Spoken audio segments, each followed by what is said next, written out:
बे समाव मोनसे सोमोनांथाव खौरां आसामाव देहा सिबिथायनि मुङाव बियो मोनसे सोमोनांथाव नुथाय एम्बुलेन्स गारियाव बेरामिसो नुनांगौमोन नाथाय नुनो मोनबाय एम्बुलेन्सआव गोबां जौ बथल नंगौ बेरामिखौ लांनायनि मुङाव गंसे एम्बुलेन्सआव गोबां जौनि बथल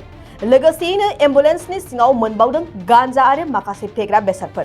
बे सोमोनांथाव जाथाया नुजाथिदों आसामनि लखिमपुर मेडिकेल कलेज देहा फाहामसालिनि साखाथियाव AS07C6501 रेजिस्ट्रेशन नम्बरनि गंसे एम्बुलेन्सखौ पुलिसा नोजोर होनानै सिग्रोमदोंमोन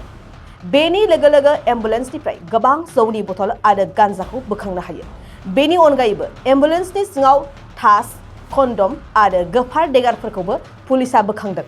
सुलुंनि बादिब्ला बगिनिदि पुलिस थानानि सिङाव थानाय खादामनि पावेल कचनि गंसे प्राइभेट एम्बुलेन्स होननानै मिन्थिनाय जादों दासान्दि बे सोमोनांथाव जाथायनि सायाव पुलिसा संदाननायखौ सोलिहोबाय थादों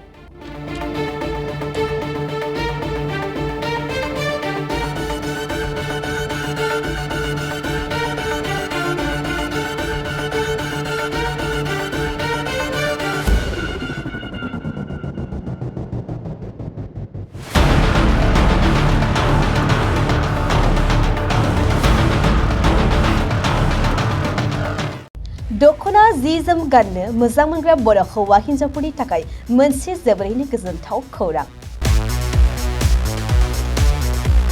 F&F क्लथिं गलाया फैगौ बैसागु फोरबोनि थाखाय समायना रमायना दखना जोमग्रा सादोर ब्लाउज आरो हौवाफोरनि थाखाय आर'नाइ गामसा शार्ट बायदि रोखोमनि गानग्रा जि जोमखौ नोंथांमोननि थाखाय लानानै फैदों बेजों लोगोसेयैनो बर'नि जुलियाव नांगौ जानाय हौवा हिन्जाव गोदाननि गासै गानग्रा जोमग्राफोरखौबो बे गलायाव मोनगोन गसाइगाव टाउनजों नांजाबनाय राजापारानि गार्लस स्कुलनि अपोजिटआव थानाय F&F क्लथिं गलायाव बर'नि गाब गोनां समायना रमायना ड्रेसफोरखौ गोसोनि लुबैनाय बायदि मोननो हागोन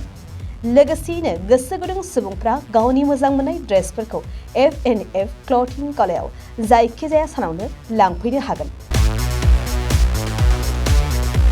नोंथांमोना F&F क्लथिं गलायाव जि जोम आर'नाइ आरो गानग्रा ड्रेसफोरखौ लांफैनोब्ला नैबे मबाइल नम्बर 8472858324 आव थोंजों खौरां लाहरनो हागोन